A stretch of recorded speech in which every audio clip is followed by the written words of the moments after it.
അവന്റെ തല കൊയ്യുമ്പോൾ പറഞ്ഞു വെട്ടണം. മുത്തച്ഛൻ അനുഗ്രഹിച്ചത് നടവാണിതെന്ന്. മെയ്യഴകും മുഖശ്രീയും നോക്കി നിൽക്കാൻ ആളില്ലല്ലോ ഇപ്പോ.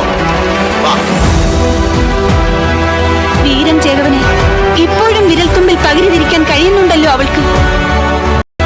അംഗമുറ കൊണ്ടും ആയുധബലം കൊണ്ടും ചതിയൻ ചന്തുവിനെ തോൽപ്പിക്കാൻ ആണായി പിറന്നവരിൽ ആരുമില്ല. ഒരു വടക്കൻ വീരഗാഥ 1988 മറ്റോ ആ സിനിമ 2 രൂപ ടിക്കറ്റും എടുത്തിട്ട് ഇതേപോലെ സ്ക്രീനിന് മുന്നിലിതാ ഇങ്ങനെ മുകളിലോട്ട് നോക്കിയിരുന്നതൊക്കെ ഇന്നും ഓർക്കുന്നു. അതൊരു പെരുന്നാൾ ദിനത്തിലോ മറ്റോ ആണ് റിലീസായതെന്ന് തോന്നുന്നുണ്ട്. വമ്പൻ ജനത്തിരക്കായിരുന്നു. അവിടെ നിന്ന് ഈ പറയുന്ന പോലെ തൊട്ടടുത്ത ആഴ്ചയും ആ സിനിമ കണ്ടു. ഒരു 2-3 ആഴ്ച നമ്മുടെ തിയേറ്ററുകളിൽ ഓടിയിരുന്നു ആ സിനിമ.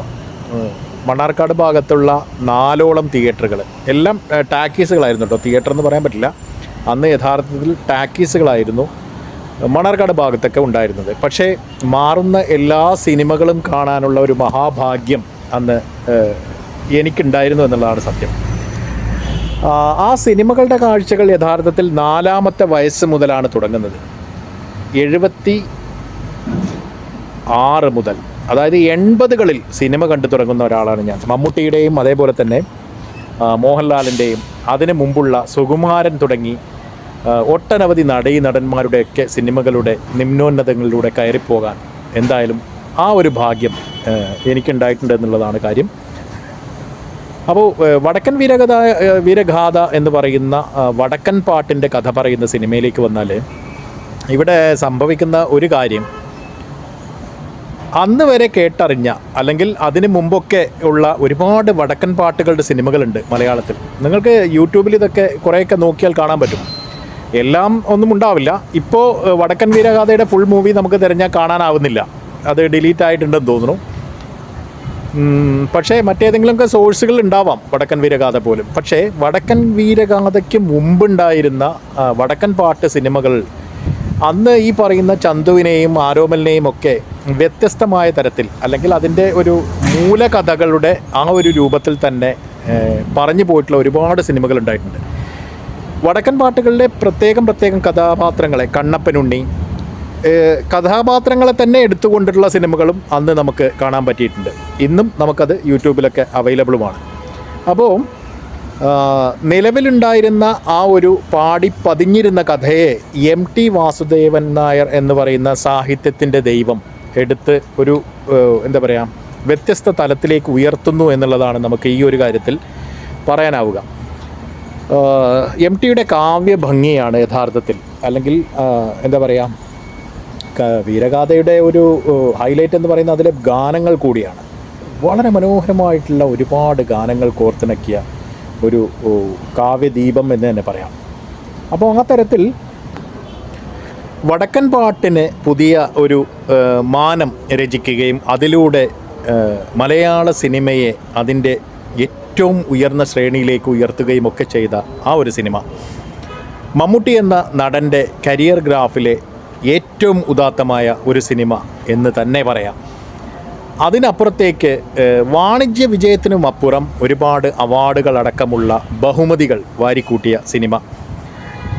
ഈ ഒരു കഥയിൽ ആരോമൽ എന്ന അംഗച്ചേകവരെ അംഗം ജയിച്ചു വന്നാൽ പെങ്ങളായ ഉണ്ണിയാർച്ച ചന്തുവിന് സ്വന്തം എന്ന ആ ഒരു ചിന്തയിൽ നിന്ന് ഉരുത്തിരിഞ്ഞതാണ് യഥാർത്ഥത്തിൽ ഇത്തരത്തിലുള്ള ഒരു സിനിമ എന്ന്, അല്ലെങ്കിൽ MT ചിന്തിച്ച സിനിമ ആ തരത്തിൽ ആണ് അത് എന്താ പറയുക വിശകലനം ചെയ്യപ്പെടുന്നതും MTയുടെ ചിന്തകളെ ഉദ്ദീപിപ്പിക്കുന്നതും ഒന്നൊക്കെ നമുക്ക് വെറുതെ സാമാന്യമായിട്ടെങ്കിലും പറയാം. സിനിമയ്ക്ക് വേണ്ടി ഒരു സിനിമ എന്നതിലും അപ്പുറം ഇപ്പോൾ നമ്മൾ രണ്ടാമൂഴത്തിൻ്റെയൊക്കെ കഥ അല്ലെങ്കിൽ അങ്ങനെ ഒരു സിനിമ കാണാൻ വേണ്ടി താല്പര്യപ്പെട്ടിരുന്നെങ്കിലും പലവിധ കാരണങ്ങളാൽ ആ സിനിമ തന്നെ മാറിപ്പോയി.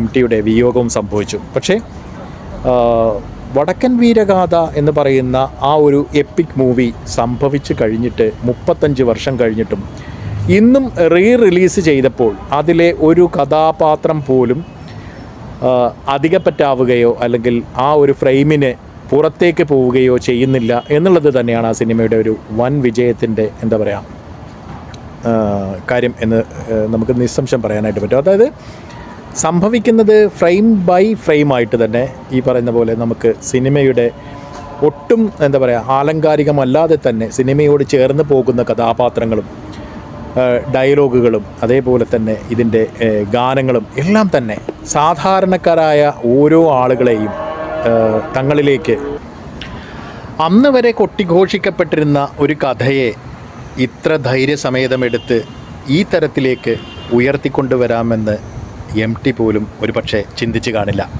എന്തായാലും കഥയുടെ മേഖലയിൽ വളർന്ന സിനിമ എന്ന് വേണമെങ്കിൽ പറയാം. ഇന്നും വടക്കൻ വീരഗാഥ അതിലെ ഡയലോഗ് ഡെലിവറിയാണോ, അതിൻ്റെ ആ ഒരു എന്താ പറയുക, മമ്മൂട്ടി എന്ന നടൻ്റെ പ്രസൻസ് ആണോ, അദ്ദേഹത്തിൻ്റെ വോയിസ് മോഡുലേഷനാണോ, എന്താണ് മുന്നിൽ നിൽക്കുന്നതെന്ന് നമുക്ക് ഒരു വട്ടം ഇരുത്തി ചിന്തിക്കേണ്ട അവസ്ഥയിലേക്ക് നമ്മളെ ചിന്താഗതികളെ മാറ്റി മറിച്ചു കൊണ്ടുപോകുന്ന വിവിധങ്ങളായ അർത്ഥതലങ്ങൾ ഈ സിനിമയ്ക്കുണ്ടെന്ന് നമുക്ക് നിസ്സംശയം പറയാം. അപ്പം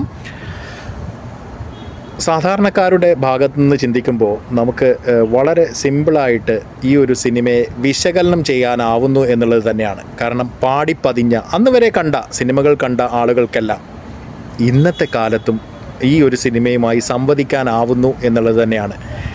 പഴയകാല മമ്മൂട്ടി ആരായിരുന്നു എന്ന് പുതിയ തലമുറയ്ക്ക് കൂടി മനസ്സിലാകാൻ ഉതകുന്ന തരത്തിലുള്ള ഒരു സിനിമയായി വേണം നമ്മൾ ഈ ഒരു വടക്കൻ വീരഗാഥ എന്ന എപ്പിക് കാവ്യത്തെ കാണാനായിട്ട്. പഴയകാല സിനിമകൾ ഇതേപോലെ റീമാസ്റ്റേഡ് ചെയ്ത് പുതിയ പ്രിൻ്റുകൾ 4Kയിലേക്കും മറ്റും ഇതേപോലെ ചിത്ര തെളിവോടുകൂടി ശബ്ദ സൗകുമാര്യത്തോടു കൂടിയൊക്കെ വരുന്നത് പ്രോത്സാഹിപ്പിക്കേണ്ടത് തന്നെയാണ്. എന്തൊക്കെ റിമാർക്കുകൾ പറഞ്ഞാലും നമ്മുടെ മഹാനടന്മാരുടെ പഴയകാല ചിത്രങ്ങളെല്ലാം ഈ തരത്തിൽ വരികയും വൻ വിജയങ്ങൾ വീണ്ടും ആവർത്തിക്കുകയും പുതിയ തലമുറ പഴയകാല സിനിമകൾ ഈ MDMAയും ലഹരിക്കച്ചവടവും അല്ലെങ്കിൽ കുത്തഴിഞ്ഞ ജീവിതവും ഒന്നുമല്ല യഥാർത്ഥ സിനിമ എന്ന് മനസ്സിലാക്കുക കൂടി വേണം എന്ന് തന്നെയാണ് എനിക്ക് ഈ തരത്തിൽ പറയാനുള്ളത് കേട്ടോ. എന്തായാലും വടക്കൻ വീരഗാഥയ്ക്ക് എല്ലാവിധ ഭാവുകങ്ങളും മറ്റൊന്നും പറയാനില്ല. വീണ്ടും